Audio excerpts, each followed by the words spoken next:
पिछले एपिसोड में आपने देखा कि कैसे टोनी एक ऐसे यूनिवर्स में चला जाता है जहां म्यूटेंट्स का राज है एंड वहां जाकर वो यंग एवेंजर्स एंड कुछ म्यूटेंट्स को बचाता है। वहीं दूसरी ओर मैग्नेटो वार्निंग देता है कि अगर कल तक टोनी का पता नहीं चलता है तो एमा फ्रॉस्ट और जगरनॉट नहीं बचेंगे। एमा एंड जगरनॉट फाइट की फुटेज को देख रहे होते हैं ताकि वो पता लगा सके कि ये आयरन मैन कहाँ गायब हुआ। वहीं हम देखते हैं कि मैजिक सबको एक्स मैंशन लेकर जाती है जिसके बंकर में काफी सुपर हीरोज थे।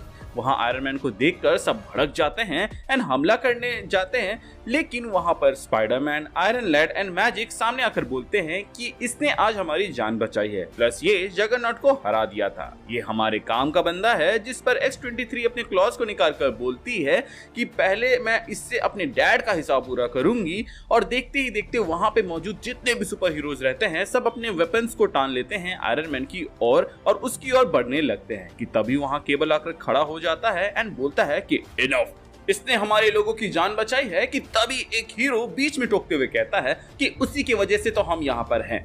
कि तभी वहां पे आयरन मैन अपना मास्क हटाता है एंड कहता है कि मुझे नहीं पता कि इस अर्थ के आयरन मैन ने ऐसा क्या किया कि उससे सब नफरत करते हैं, पर अब मैं यहाँ हूँ तो सब ठीक कर दूंगा। सब कंफ्यूज हो जाते हैं क्योंकि उनको समझ नहीं आया कि ये कहना क्या चाहता है। कि तभी केबल उसको स्कैन करता है एंड पाता है कि उसकी एनर्जी इस अर्थ के एनर्जी से काफी अलग है। वो समझ जाता है कि ये आयरन मैन किसी दूसरे यूनिवर्स से है। तो वो कहता है कि अभी तक इसने हमारा साथ दिया है और हमारे साथ कुछ भी गलत नहीं किया है, और बिना गलत किए अगर हम इसे सजा देंगे या भेदभाव करेंगे तो हम में और म्यूटेंट राज में क्या अंतर रह जाएगा। अभी के लिए अपने अपने रूम में जाओ, मैं इसकी गारंटी लेता हूँ। मैजिक एंड आयरन मैन तुम दोनों इसको मेरे केबिन में लेकर आओ आफ्टर डिनर। डिनर के बाद Magik, Cable, Iron Lad and Spiderman meeting करते हैं जहाँ पर टोनी पूछता है कि इस यूनिवर्स के आयरन मैन ने ऐसा क्या किया जिसके वजह से सब उससे नफरत करते हैं। जिसके जवाब में मैजिक कहानी बताना शुरू करती है।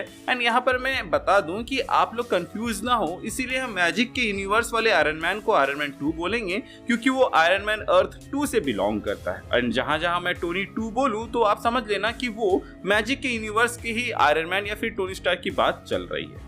सो अर्थ 2 में जेनोसा पर हमला हुआ था जिसके बाद से 95% म्यूटेंट्स मारे गए थे, जिसके रेस्पॉन्स में मैग्नेटो अर्थ पर हमला करने वाला था बट चार्ल्स ने उस हमले को रोक दिया। एंड इसी दरमियान वो ग्रुप में म्यूटेंट्स बट गए। एक वो था जो वुल्वरीन के अंडर रहे एंड चार्ल्स के ह्यूमन म्यूटेंट भाई भाई वाले रास्ते पर चले। वहीं दूसरी तरफ मैग्नेटो को फॉलो करने वाले म्यूटेंट्स बेसिकली जंग के लिए तैयार हो रहे थे एंड मैं उन्हीं में से एक थी जो अपने म्यूटेंट भाइयों एंड बहनों के साथ हुए अन्याय का बदला लेना चाहती थी। हम सबको काम सौंपा गया हैसियत के हिसाब से, जहां मुझे कामरताज भेजा गया कई सारे म्यूटेंट्स के साथ, बट वो सब पर शक होने की वजह से उन्हें कामरताज में एंट्री नहीं मिली। पर क्योंकि मेरा भाई कोलोसस था जो कि हीरोज में काफी नाम कमाया था, प्लस मेरे पास एक मैजिकल रेल में पोर्टल खोलने की पावर थी जिसको लिम्बो बुलाते हैं, जहां मैं तुम्हें एंड बाकी एवेंजर्स को ले गई थी उन सेंटिनल से बचाने के दरमियान, तो मुझे वहां पर एंट्री मिल गई। मुझे वहां रहकर मैजिक सीखना था और अपने पावर को और बढ़ाना था। वहीं कामरताज की कमजोरियां भी पता करनी थी। एंड यहीं पर मैंने पहली बार आयरन मैन 2 को देखा था जो कि डॉक्टर स्ट्रेंज से मैजिकल दुनिया से कुछ उपाय खोजने को बोल रहा था उसकी बेटी मॉर्गन के लिए, बट डॉक्टर स्ट्रेंज ने मना कर दिया क्योंकि मैजिक का नियम है इक्विवेलेंट एक्सचेंज, मतलब कि मॉर्गन की बीमारी ठीक करने के बदले कुछ और, जिसमें ज्यादातर डेमन्स एंड डीटीज टोनी 2 की कंप्लीट सोल की डिमांड कर रहे थे, जिसके लिए टोनी 2 तो रेडी था बट डॉक्टर स्ट्रेंज नहीं थे। जिसके बाद टोनी मैग्नेटो के पास गया मदद के लिए कि तभी आयरन लैड टोकता है एंड कहता है कि मैग्नेटो के पास जाने से पहले टोनी ने टचाला से मदद मांगी थी जहां से टेम्पररी सॉल्यूशन मिला था जो कि उस बीमारी को स्लो किया बट खत्म नहीं। उसके बाद वो हैंक मैकॉय यानी कि बीस्ट के पास गए थे मदद के लिए, जहां पर उन्होंने बताया कि मॉर्गन का बॉडी ऐसा है कि वो म्यूटेंट में बदल रही है, बट क्योंकि ये नेचुरल नहीं है इसीलिए वो इसको रेजिस्ट कर रही है, जिसके वजह से मॉर्गन बीमार है एंड वाइब्रेनियम के मैजिकल पावर्स उसको स्लो डाउन किया है बट ये रोक नहीं पाएंगे।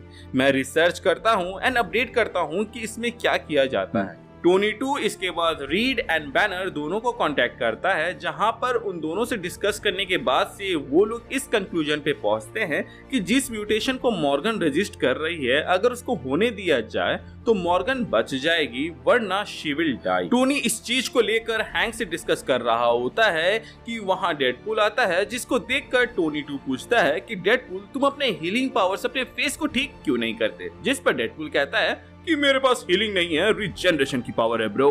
असल में जिस एक्सपेरिमेंट ने मेरे म्यूटेंट्स पावर को एक्टिवेट किया था उसने मेरे कैंसर को भी पावर दे दिया था। जो कैंसर सेल्स हैं वो भी स्पीड अप होके मेरे हेल्दी सेल्स को डिस्ट्रॉय करते हैं, वहीं मेरे रीजनरेशन पावर उन डिस्ट्रॉयड हेल्दी सेल्स को रीजनरेट कर देते हैं, रिजल्टिंग ये हैंडसम सा चेहरा। जिस पर टोनी 2 कहता है कि व्हाट इफ हम मॉर्गन को भी म्यूटेंट बना दे तो क्या वो बच पाएगी, जिस पर हैंक कहता है कि इसकी प्रोबेबिलिटी ज्यादा है, बट हम ये करेंगे कैसे। डेडपूल को जो म्यूटेंट्स पावर मिले वो उसके अंदर पहले से थे, लेकिन वो एक्सपेरिमेंट की वजह से एक्टिवेट हुए थे और ये तब हुआ था जब वो मौत के करीब गया था। क्या तुम मॉर्गन को उस लेवल तक ले जाना चाहोगे, जिस पर टोनी 2 सोचने लगता है। टोनी 2 फिर से डेड एंड में आ गया था और इसके बाद से हम अलग अलग मिशन में जाने लगे थे। एक मिशन में मैं, आयरन मैन 2 और आयरन लीजन एक ठिकाने पे रेड मारते हैं जहां पे कुछ बुरे म्यूटेंट्स मिले थे जो कि अगले हमले की तैयारी कर रहे थे।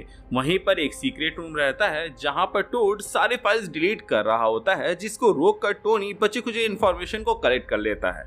जब हम इन इन्फॉर्मेशन को क्रैक कर रहे होते हैं तो हमें पता चलता है कि मैग्नीटो एक ऐसी मशीन को बना रहा है जिससे इंसानों को म्यूटेंट बनाया जा सके, जिसमें उसने कुछ हद तक कामयाबी भी मिली थी, बट जो रिजल्टेंट्स थे वो म्यूटेंट बनते ही मर जा रहे थे या फिर कहीं फट जा रहे थे। आयरन लैंड बताता है कि ये इन्फॉर्मेशन मैं सबको देने का सोच रहा था कि तभी टोनी ने मुझे रोक दिया एंड कहा कि इस चीज के बारे में किसी से मत करना, इससे मैं अकेले ही डील करना चाहता हूँ। मैंने उनको वार्न किया कि आप अकेले उनसे नहीं लड़ सकते क्योंकि वो मैग्नेटो है प्लस इतने सारे म्यूटेंट्स हैं। तो उसके रेस्पॉन्स में टोनी मुझे स्क्रीन दिखाते हुए कहता है कि म्यूटेंट्स हमारे लिए कोई थ्रेट है ही नहीं, क्योंकि हमारे पास एक स्पेशल टीम है जो कि स्पेशली इसी तरह डिजाइन किया गया है कि वो हर एक म्यूटेंट से डील कर सके। ये सेंटिनल से काफी बेहतरीन और अपग्रेडेड वर्जन है, तो इसको वो लोग नहीं रोक पाएंगे। एंड अगर मान भी लें कि मैग्नेटो हाथ से बाहर निकला तो वहां ट्रेजन एक्स ड्रॉप करवा दूंगा। जिस पर दूसरे यूनिवर्स से आया आयरन मैन पूछता है कि ये ट्रेजन एक्स क्या है, तो इस पर आयरन लैंड बताता है कि ये एक गैस है जो एक्सपोज करने पर म्यूटेंट्स को मार सकती है। आयरन लैंड आगे बताता है कि इस ट्रेजन एक्स गैस को हम यूज नहीं कर सकते क्योंकि काफी बेगुनाह म्यूटेंट्स मारे जाते जो कि हमारे सपोर्ट में होते अगर हम इसे जंग में यूज करते, और इसीलिए हम हारते गए एक के बाद एक जंग। तभी टोनी पूछता है कि हम डॉक्टर स्ट्रेंज और वाकांडा से तो मदद ले ही सकते हैं। मेरे यूनिवर्स में जब इतनी बड़ी थ्रेट आई थी, मतलब कि थैनोस, तो हम सब ने एकजुट होकर ही उसे हराया था। डॉक्टर स्ट्रेंज ने तो स्पेस से भी मदद मंगाई थी और हमारे पास तो आर्मीज थे कई सारे। जिसके बाद से वो देखता है कि वहां मौजूद सबके सर नीचे झुके हुए होते हैं, जिसके रेस्पॉन्स पे टोनी पूछता है कि क्या हमें उनसे मदद नहीं मिल सकती। और इसी के साथ ये एपिसोड खत्म होता है। तो गाइस, कैसा लगा आज का ये एपिसोड हमें कमेंट सेक्शन में जरूर बताइएगा। एंड अगर आपने इससे पहले के एपिसोड्स नहीं देखे हैं तो उसको चेकआउट कर लीजिएगा फॉर बेटर अंडरस्टैंडिंग कि आखिर यहाँ चल क्या रहा है। अगर आपके पास कोई सजेशन है तो आप कमेंट सेक्शन में बता सकते हैं। बाकी पुरानी कहानी के लिंक्स आपको डिस्क्रिप्शन में मिल जाएंगे। Thank you for watching this video, stay tuned.